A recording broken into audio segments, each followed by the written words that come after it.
మేఘాలను తాకుతోన్న ఎత్తైన కొండ అది.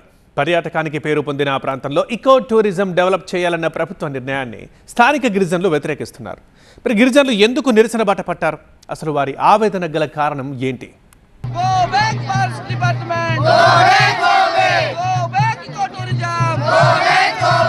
అల్లూరి జిల్లాలో ప్రముఖ పర్యాటక ప్రాంతంగా పేరు పొందిన మాడగడ మేఘాల కొండ ప్రకృతి రమణీయతకు మారుపేరు.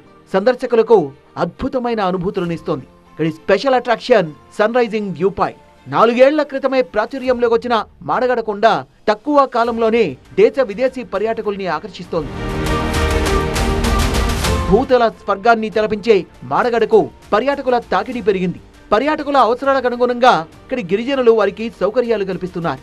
పర్యాటకుల్ని స్వాగతించడం మొదలు ఆదివాసీ నృత్యాలు, ఆటపాటలతో మెప్పిస్తున్నారు. గిరిజన యువత, మహిళలు ఇక్కడ స్వయం ఉపాధి కోసం పలు రకాల వ్యాపారాల్ని నిర్వహిస్తున్నారు. ఇంకా చెప్పాలంటే పర్యాటకులపై ఆధారపడి స్థానిక గిరిజనులు జీవిస్తున్నారు. ఎవరికో అంతా బాగానే ఉన్నా ఇప్పుడు ఈ ప్రాంతాన్ని అటవీ శాఖ స్వాధీనం చేసుకోబోతోంది. ఎకో టూరిజం అభివృద్ధి చేయాలన్న ప్రభుత్వం ఆదేశాలతో మాడగడను స్వాధీనం చేసుకుంటుంది అటవీ శాఖ. ప్రభుత్వ నిర్ణయంతో స్థానిక గిరిజనులు ఆవేదన చెందుతున్నారు. మేఘాల కొండ తమకు దూరం అయిపోతుందేమోనని ఆందోళన పడుతున్నారు. ఖచ్చితంగా ఎకో టూరిజంని మేము వ్యతిరేకిస్తున్నాము. ఇది స్వయం ఉపాధి ఎలా జరుగుతుందో అలాగే జరగనివ్వండి. పంచాయతీ పరిధిలోనే ఇది ఉండాలి. ఉపాధిని కోల్పోయినప్పుడు, తినడానికి తిండి లేనప్పుడు, ఆకలేసినోడు కడుపు పండితే ఏం చేస్తాడండి? చనిపోవడమే శరణ్యం అవుతుంది. ఈ ప్రయోజనం లేని ఎకో టూరిజం మాకొద్దు. మేము దానికి వ్యతిరేకిస్తున్నాము. మేము అక్కడ జీవన ఉపాధి కోసము ఉదయం 5:30కి వెళ్ళి 10 గంటల వరకు పని చేసుకుంటామండి. దాంట్లో వచ్చి ఫారెస్ట్ డిపార్ట్మెంట్ వాళ్ళు వచ్చి మీరు ఇక్కడ పని చేయకూడదు, ఇది మా సొంతం అని మాకు బెదిరించి నానా రకాలతో లేడీస్ అని కూడా చూడకుండా మాకు బెదిరించి మాట్లాడుతున్నారండి. తక్కువ సమయంలోనే ప్రముఖ పర్యాటక స్థలంగా ఆవిర్భవించిన మాడగడ అభివృద్ధిపై ఐటీడీఏ, అటవీ శాఖల మధ్య సమన్వయం కొరవడిందన్న విమర్శలుస్తున్నాయి. కొన్ని నెలలుగా గిరిజనులు, అటవీ శాఖ అధికారుల మధ్య చర్చలు కొనసాగుతున్నాయి. మాడగడ ప్రాంతంపై పూర్తి హక్కులు తమవే అంటూ గిరిజనులు వాదిస్తున్నారు. మరోవైపు ఆ ప్రాంతం రిజర్వ్ ఫారెస్ట్ పరిధిలోకి వస్తుందన్నది అటవీ శాఖ అధికారుల వాదన. అంతేకాదు మాడగడ రిజర్వ్ ఫారెస్ట్ అని చెప్తూ ఇతరులు ప్రవేశించరాదని అటవీ శాఖ బోర్డు కూడా పెట్టేసింది. ఏదైతే ఈ ఊ పాయింట్ స్థలం ఉందో అది పూర్తిగా కొండపోరం బోకు భూమి అని రెవెన్యూ రికార్డులు, మరి మా గ్రామస్తులు కూడా ఇందులో సాగులో ఉన్నారు. మా గిరిజనులు మరి ఇక్కడ అనేక కార్యక్రమాల ద్వారా ఉపాధి పొందడం, దాని మీద కన్నేసి ఈరోజు అటవీ శాఖ వాళ్ళు ఇది అటవీ శాఖకు సంబంధించిన స్థలము అనేసి చెప్పడం జరుగుతుంది. అటవీ శాఖ వాళ్ళు ఎవరైతే ఉన్నారో వాళ్ళు దుందుడుకుగా అనేక కార్యక్రమాల ద్వారా గేట్లు వేస్తాం, ఇది వేస్తామని చెప్పేసి మమ్మల్ని భయభ్రాంతులకు గురిచేస్తున్నటువంటి పరిస్థితి. గత నెల మరి ఈ నెల కూడాను ఈ యొక్క సన్ రైజ్ వ్యూ పాయింట్ నందు కొన్ని సమస్యలు ఎదురవుతున్నాయి. ఈ సమస్యలు మేము కలెక్టర్ గారి దృష్టికి తీసుకెళ్ళాము.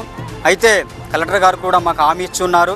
అయితే కలెక్టర్ గారు ఇచ్చిన హామీని కూడా ఈ అటవీ శాఖ అధికారులు వెనకంజ వేసి మాపై ఎకో టూరిజం అనే ప్రతిపాదనతో మాకు భయాందోళనకు గురి చేస్తున్నారు.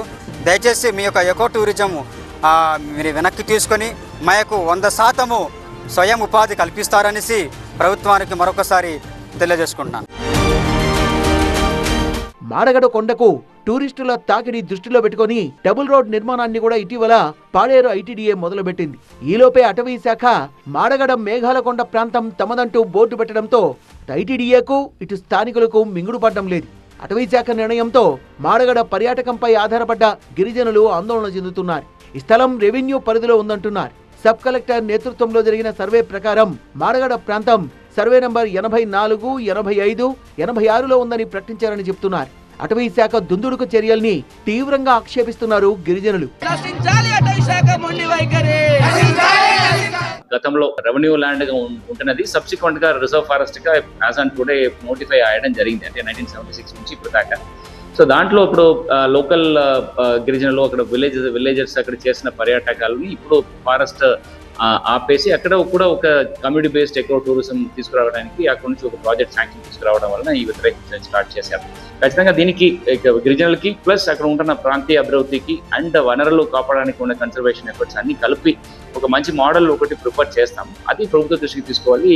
ఈ ఏరియాకి కావాల్సిన ఒక సర్క్యులర్ కానీ ఒక డైరెక్షన్ తీసుకురావడానికి ప్రయత్నం చేయాలి. ఆడగడ పర్యాటకంపై ఆధారపడి చుట్టుపక్కల 600 గిరిజన కుటుంబాలు ఉపాధి పొందుతున్నారు.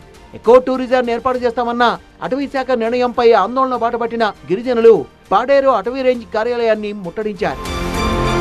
అటవీ శాఖ అధికారులు 15 మందికి ఉద్యోగాలిచ్చి చేతులు దులుపుకోవాలని చూస్తున్నారని గిరిజనులు ఆరోపిస్తున్నారు. ఎకో టూరిజం ప్రకటనతో తమ పట్టు కొట్టొద్దని డిమాండ్ చేస్తున్నారు. ఐటీడీఏ అధికారులకు ఎమ్మెల్యే రేగం మత్స్యలింగంకు తమ గోడు వెళ్లబోసుకొని వినతి పత్రం సమర్పించారు. తమ డిమాండ్లు నెరవేర్చకుంటే మాడగడ సందర్శించే పర్యాటకుల్ని అడ్డుకుంటామంటున్నారు గిరిజనులు. టూరిజం ఎక్కడ అభివృద్ధి చెందితే ఆయా ప్రాంతాల్ని అటవీ శాఖ స్వాధీనం చేసుకుంటోందని, గతంలో అంజోడ పైనరీ సుమ్రకమెట్టు దగ్గర వుడెన్ బ్రిడ్జిని కూడా స్వాధీనం చేసుకుందన్నారు. అభివృద్ధికి తాము వ్యతిరేకం కాదంటున్న గిరిజనులు ప్రభుత్వం తమ సమస్యలపై కూడా దృష్టి సారించి ఇన్నాళ్లుగా ఇక్కడ ఉపాధి పొందుతున్న తమకు సరైన మార్గం చూపాలని స్థానిక గిరిజనులు కోరుతున్నారు.